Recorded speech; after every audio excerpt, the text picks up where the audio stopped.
On Capitol Hill, House Republicans announcing plans Thursday to begin an investigation into President Biden's alleged involvement with his son Hunter's overseas business dealings. Take a listen. As part of our investigation, we have evidence that the finances, credit cards, and bank accounts of Hunter and Joe Biden were commingled, if not shared. And on some accounts, at least, red flags were raised by banks to the account owner or owners indicating suspicious or illegal activity. The House GOP also vowing to repeal the hiring of 87,000 new IRS agents on day one, among a series of moves to roll back President Biden's agenda. Let's talk a little bit more about this. Niall Stanage joining us from the Hill right now. So how will this all play out? This all seems like it's not really happening in a friendly and unified way. It certainly is not, Adrienne. You're absolutely right about that. I think that what we'll see is a more investigation and less legislation from the House.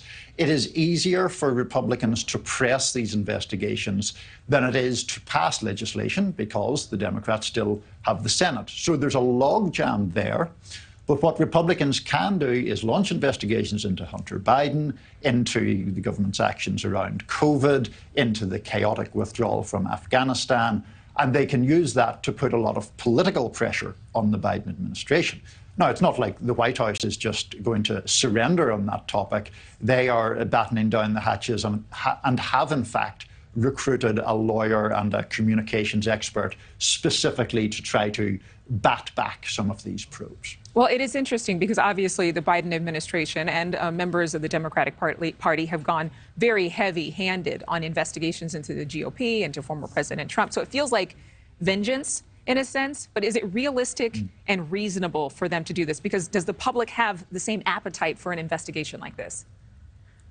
So we're both journalists, Adrienne. I think we always favor getting more information, right? And this is the thing that is an advantage to these probes.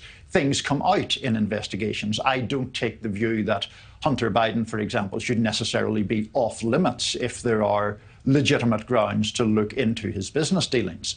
The problem, I think, and the problem that arises in many voters' minds is when another party is investigating the other one seemingly in bad faith. Now, I know a lot of Republican voters probably felt that way about the Democratic investigations that we have seen.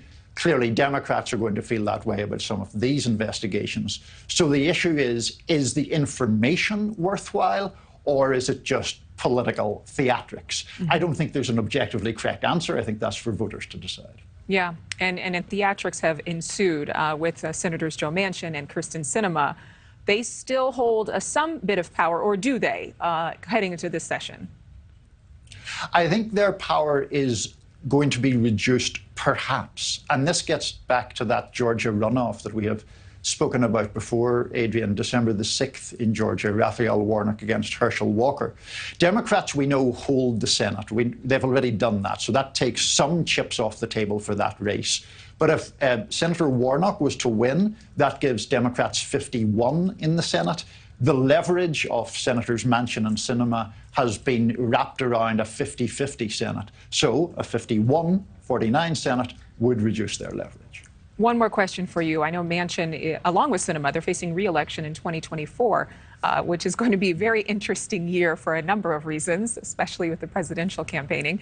But Manchin comes from a deep red state. He comes from West Virginia, and he has been consistently moderate in the Democratic Party. But do you think that he'll actually become even more conservative coming around this election? I think it's very likely that he will do. His state was won by former President Trump, I think, by about 30 points. I mean, it was a wide margin. Now, I do think that Senator Manchin is sincerely more moderate than the progressive members of the Democratic Party. But if you look at it in purely political terms, there are political proposals or ideas that sell in the Bronx, where Alexandria Ocasio-Cortez is the congresswoman, that do not, to put it mildly, sell in Huntington, West Virginia. And so I think that those are realities that Senator Manchin has to be mindful of, and I think those, of course, will play into his political decision-making. Niall Stanage, always good to see you. Have a great weekend. And we, of course, will continue watching to see how this Congress plays out. Thank you. Thank you for watching. Go to newsnationnow.com to find News Nation on your television provider. And don't forget to click the red subscribe button below to get more of News Nation's fact-driven, unbiased coverage.